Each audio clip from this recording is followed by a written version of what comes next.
aveva reagito ai banditi che tentavano l'assalto alla sua gioielleria di Nanto. Robertino Zancan denunciato perché il porto d'armi era scaduto. La sua rabbia: noi onesti dobbiamo subire le pene dell'inferno e i farabutti agiscono indisturbati.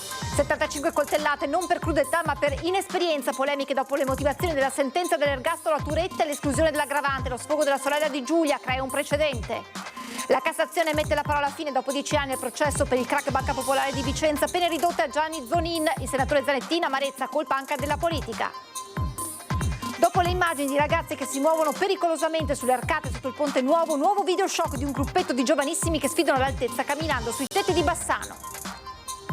Le 3 vittime di ieri allungano una terribile scia di sangue sulla Romea. L'appello dei sindaci di Codevigo e Chioggia: serve prudenza, questa strada non perdona alcun errore.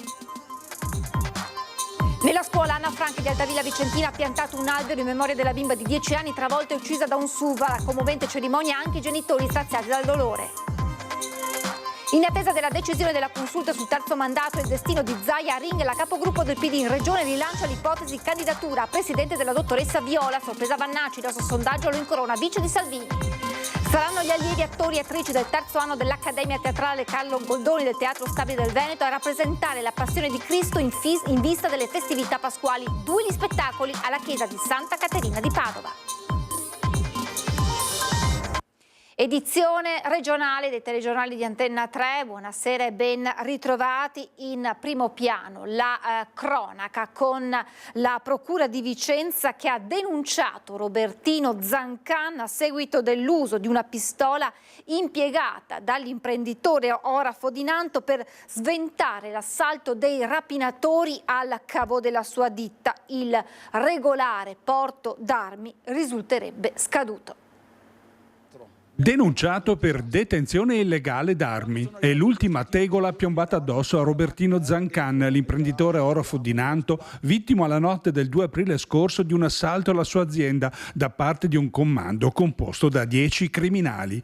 Avvertito nella sua abitazione in tempo reale dal sistema di sorveglianza, l'uomo era stato il primo ad intervenire nella sua ditta armato con una pistola. Dopo aver sparato almeno 5 colpi, Zancan era riuscito infine a mettere in fuga i banditi. Quella stessa pistola però gli è stata subito sequestrata assieme alle munizioni detenute in casa. Ora anche la denuncia alla procura che l'imprenditore proprio non si aspettava, come dichiarato nella sua pagina Facebook. Noi lo abbiamo raggiunto telefonicamente. Qual è l'imputazione? Ditemi, perché non so cosa ho fatto. Sapete, avete visto i video, avete tutto in mano, ok? Cioè, cosa c'è di anormale? Perché lei è partito da casa con un'arma che doveva detenere dentro casa sua cosa doveva partire? Col battipanico, un manico di scopa? Cosa doveva fare? Sì, è vero che ne detengo anche in azienda, però dovevo andare là secondo il sistema, no? E dire: ascoltate, spostatevi un attimo, 10 delinquenti farabutti che devo entrare, prendermi l'arma perché adesso vi devo sparare addosso perché dovete andare via. Cioè, dovevo fare quello. La rabbia dell'imprenditore che si sente impotente perché messo in condizione di non potersi difendere. La sua vita era già stata sconvolta per un altro assalto al suo store, costato la vita ad un rapinatore e successivamente ad un sequestro in casa.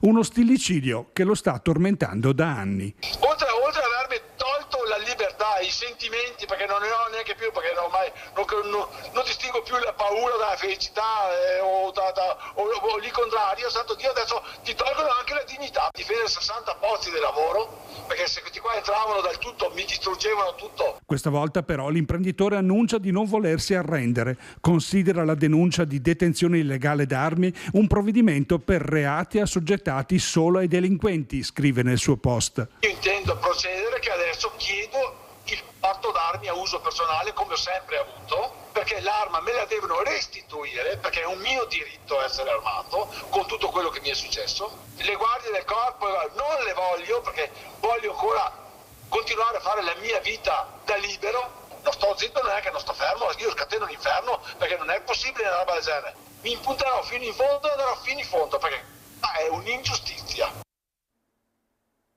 Le 75 coltellate inferte a Giulia Cecchettin non sono dovute a crudeltà ma alla inabilità di Turetta. Lo sfogo della sorella di Giulia, Elena, dopo aver letto le motivazioni della sentenza. La ragazza scrive: così si segna un terribile precedente. Una sentenza simile, con motivazioni simili, in un momento storico come quello in cui stiamo vivendo, non è solo pericolosa, ma segna un terribile precedente. Se Gino Cecchettin per ora ha deciso di non rilasciare commenti, Elena, la sorella di Giulia, si è invece sfogata con un post su Instagram dopo aver letto le motivazioni della condanna a Filippo Turetta.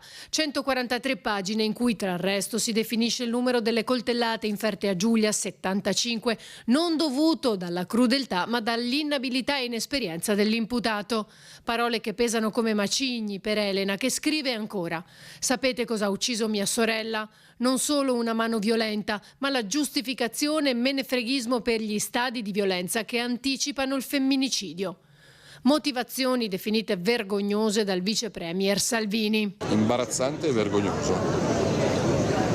Imbarazzante e vergognoso nel momento in cui tutti ci stiamo impegnando per ridurre questi odiosi atti di violenza nei confronti delle donne. Dire che 75 coltellate non sono frutto di violenza, ma sono frutto di inesperienza è tragica. Spero che si siano spiegati male, perché se ci fosse veramente scritto così sarebbe drammatico. Ma queste motivazioni, spiega l'avvocato di Gino Cecchettin Stefano Tigani, sono complesse e vanno analizzate bene. La motivazione è complessa, va studiata approfonditamente. Non vorrei si dimenticasse che è una sentenza che ha condannato comunque una persona a un ergastolo molto solido, perché, e lo leggiamo nelle motivazioni bene, la premeditazione è veramente granitica e inscalfibile, se si può dire così, ma anche il mancato riconoscimento delle generiche è solido e ben motivato, però la Corte ha confermato un proposito criminale straordinario. Dopo, sulle circostanze aggravanti non riconosciute, è logico, noi sosteniamo che ci fossero, lo abbiamo detto anche in discussione, per cui non torniamo certo sui nostri passi. Tigani, da tecnico qual è, spiega poi. Non vorrei ragionassimo di pancia, perché sarebbe da parte nostra poco professionale.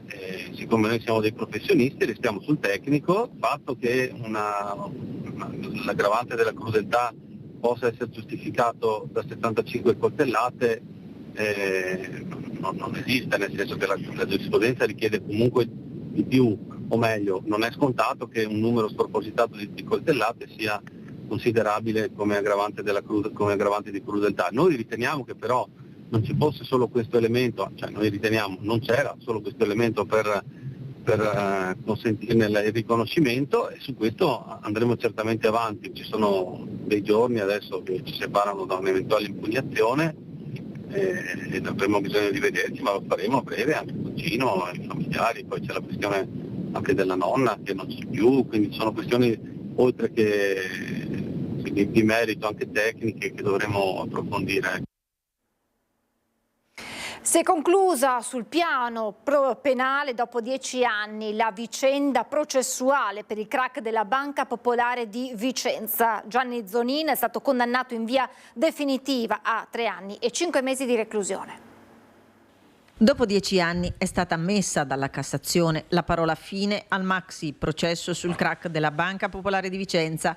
Nuovo sconto di pena per l'ex presidente dell'Istituto Vicentino, Gianni Zonin.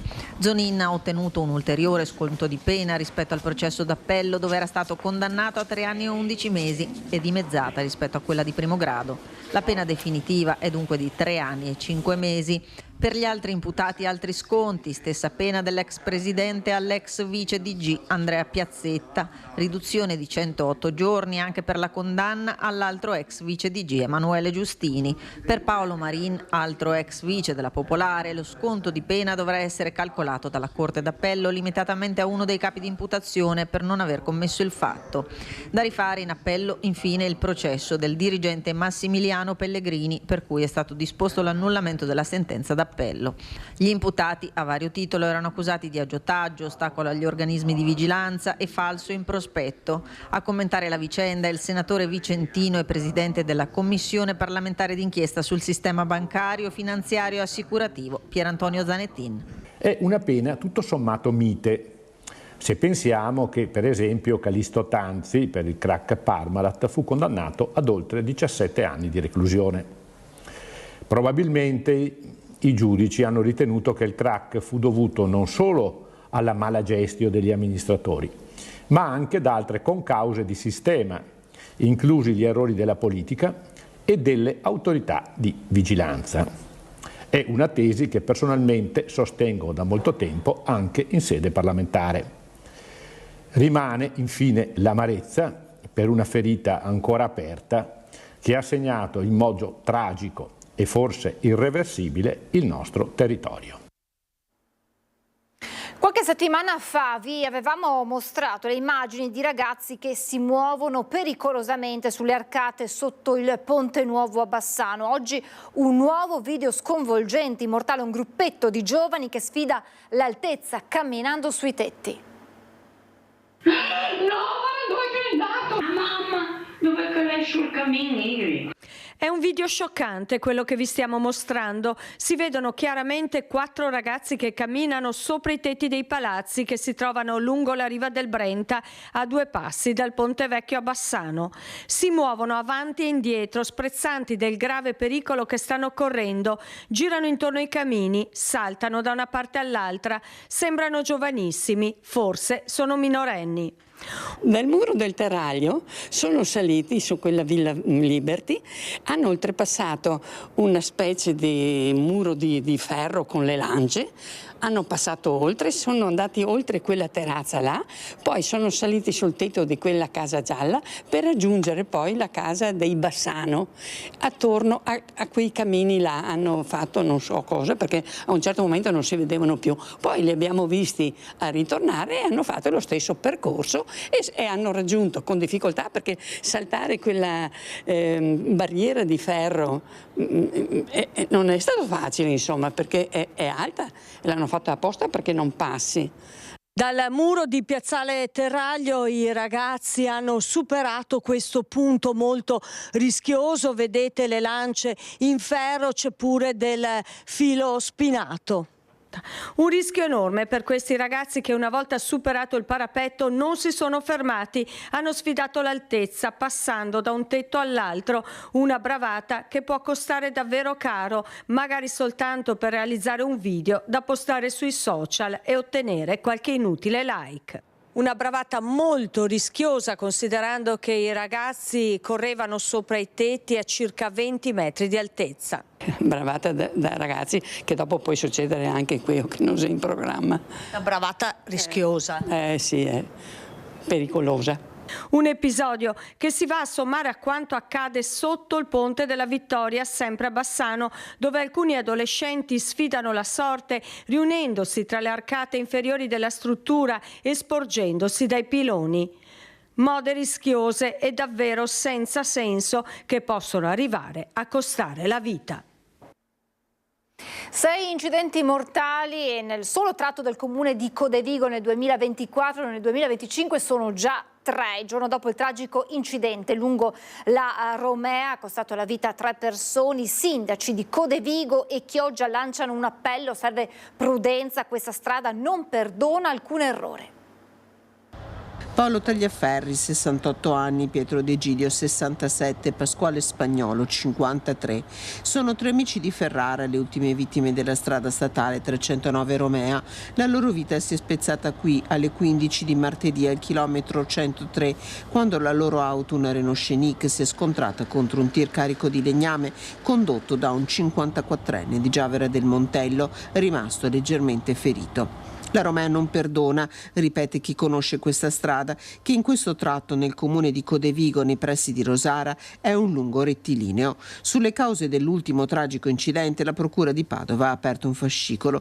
Il camionista potrebbe essere indagato per omicidio stradale. All'origine un malore del conducente dell'auto, un sorpasso azzardato, come ce ne sono molti. Una tragedia a cui chi vive lungo questa strada la percorre tutti i giorni, come il sindaco di Codevigo, Ettore Lazzaro, rischia di abituarsi. È grave dire una cosa del genere, che ci stiamo abituando, perché succedono mortali. L'anno scorso, tanto per dare un dato, nei nostri 9 chilometri ci sono stati 6 mortali.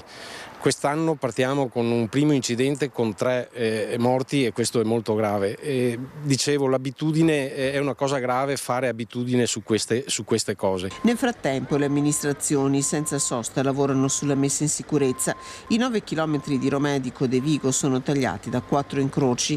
Da almeno 10 anni il comune collabora con ANAS per la realizzazione di 4 rotatorie. Noi, per quanto riguarda la parte amministrativa, ci prodighiamo per coadiuvare ANAS nelle varie progettazioni. Speriamo di vederne i frutti, io spererei al più presto possibile. In attesa che si muova qualcosa, dai primi cittadini di Codevigo e della vicina Chioggia arriva un appello. Serve prudenza e attenzione quando si percorre la Romea. Io dico sì, diamo la colpa a questa strada, questa statale della morte, però dobbiamo prestare attenzione quando ci mettiamo alla guida di un veicolo. Ecco, è vero che la Dormea non perdona, se uno commette un errore, dall'altra parte arriva un altro veicolo. La Romea raramente è completamente libera, se non di notte. Ecco, è chiaro che la Romea non perdona perché il traffico è tantissimo, però ripeto, l'errore umano è sempre dietro all'angolo. Alla scuola elementare Anna Frank di Altavilla Vicentina ha piantato un albero in ricordo della bimba di 10 anni travolta e uccisa da un SUV, una cerimonia commovente a cui hanno partecipato anche i genitori della bambina.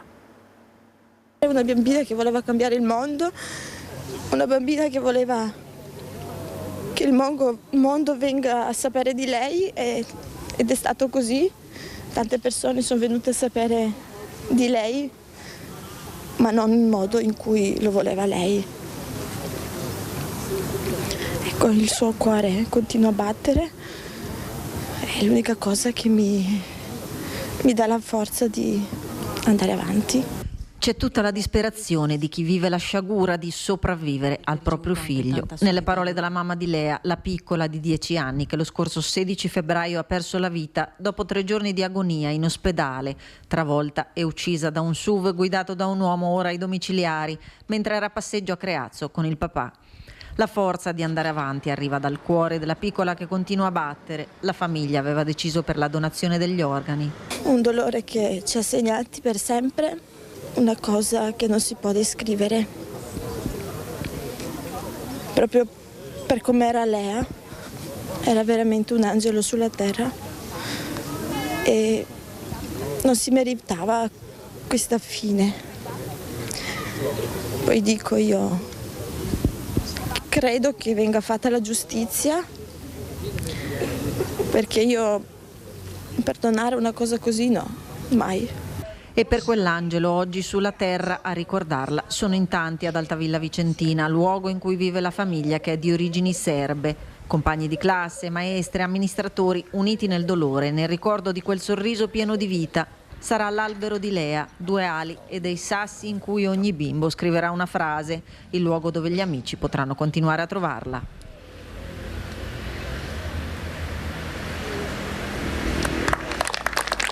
È stato scelto proprio dalla famiglia l'albero di Giuda perché ha a che fare col tradimento, la rinascita, ma soprattutto col nuovo inizio e con l'amore, cosa che Lea portava, nel senso il ricordo della gioia e dell'amore che lei condivideva con i suoi compagni. Quindi è stato appositamente scelto questo albero anche per avere un punto di riferimento.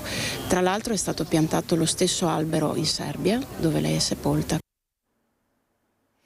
La politica in attesa della decisione della consulta che avrà un effetto domino sulla scacchiere politico regionale, anche centrosinistra è alle grandi manovre. A ring la capogruppo del Partito Democratico in Consiglio regionale, Vanessa Camani, ha rilanciato il nome di Antonella Viola a candidata presidente, lanciandole un appello pubblico. Intanto sorpresa Vannacci, il nostro sondaggio lo incorona vice di Salvini. Una donna intanto, e questo depone assolutamente a suo favore, che ha dimostrato di avere delle competenze tecniche e anche il coraggio di dire delle cose scomode. Per il centro-sinistra e per me in particolare sarebbe un onore se la dottoressa Viola accettasse questa sfida, anzi approfitto per fare un appello pubblico, sarebbe una bellissima candidatura per il centro-sinistra. Via Ring, ospite del vice direttore Ferdinando Avarino, Vanessa Camani non poteva essere più esplicita di così. Ecco dunque la carta Antonella Viola sul tavolo della trattativa politica all'interno del centro-sinistra e del PD, in particolare scienziata contro microbiologo, visto che sempre a Ring, ma una settimana fa, lo stesso senatore Dem Andrea Crisanti si era detto a disposizione per una candidatura a presidente, di fatto appoggiando l'idea di una proroga del voto alla primavera 2026. Troppo poco il tempo per fare una campagna elettorale, il Crisanti pensiero cui ribatte punto su punto Camani. Non credo sia così, quindi diciamo è un'opzione che Crisanti valuta. Perfetto. È un periodo ipotetico dell'irrealtà, diciamo. Cosa? Che lui sia candidato o che si spostino le elezioni? Allora, io credo che ci sia una linea del partito che è decisa dal gruppo in Consiglio regionale, dalla segreteria regionale, e che è quella di chiedere fortemente il voto a scadenza naturale, cioè settembre, ottobre. Ma da Ring non partono segnali solo alla volta del centrosinistra. Eclatante il risultato del sondaggio che di fatto incorona Roberto Vannacci, vice di Salvini, ipotesi osteggiata da buona parte dei colonnelli della Lega in Veneto. Più dell'80% di chi ha partecipato al televoto vede bene il generale come spalla destra del leader, uscito fortificato dal congresso di Firenze e che proprio a Vannacci ha consegnato con tutti gli onori del caso la tessera di partito. Voltiamo pagina. La Passione di Cristo in una sacra rappresentazione medievale verrà messa in scena dal Teatro Stabile del Veneto nella chiesa di Santa Caterina a Padova. Saranno gli allievi attori e attrici del terzo anno dell'Accademia Teatrale Carlo Goldoni del Teatro Stabile del Veneto a rappresentare la Passione di Cristo in vista delle festività pasquali. Due gli spettacoli previsti martedì 15 aprile alle 18 e alle 21 alla chiesa di Santa Caterina a Padova, già tutti sold out. Un'occasione per gli allievi della Scuola dello Stabile del Veneto di riscoprire un'antica forma di teatro che sta all'origine della tradizione teatrale. Il testo, adattato dal regista Andrea Chiodi, è tratto da una raccolta di fine Cinquecento di riscritture di sacre rappresentazioni di origine medievale. È un rapporto tra una madre, in questo caso Maria, e un figlio, in questo caso un figlio un po' eccezionale, Cristo, però essendo loro in qualche modo tutti figli, hanno capito che cosa c'era sotto questo testo, e per farlo, per portarlo in scena, uno non può pensare a che cosa sono stati Maria e Cristo, non lo sappiamo, ma sappiamo cos'è un rapporto tra una madre e un figlio, e questo i ragazzi l'hanno colto subito. È la seconda volta che lo Stabile del Veneto e il Centro Universitario Padovano uniscono le forze per far scoprire un passo chiave della storia cristiana. Pur essendo un linguaggio del Medioevo, ma è un testo attualissimo, perché riporta una storia che è attuale, la storia dell'umanità, la storia di Cristo morto anche innocentemente, e ci riporta tutte le morti dei nostri tempi, di tante persone, uomini e donne che muoiono innocentemente. È importante riscoprire le nostre radici cristiane, ha spiegato poi il presidente della Fondazione del Teatro Stabile del Veneto, in un modo non solo che guarda al passato ma anche al presente. Credo che sia un regalo che la scuola sta facendo a Padova, una sacra rappresentazione non si vede dopo tanto tempo. Noi lo abbiamo inteso come un nostro dovere esserci, ed esserci anche in questo periodo. È tutto, vi lascio ora alla sigla e le previsioni del tempo. Grazie per averci seguito, buona serata.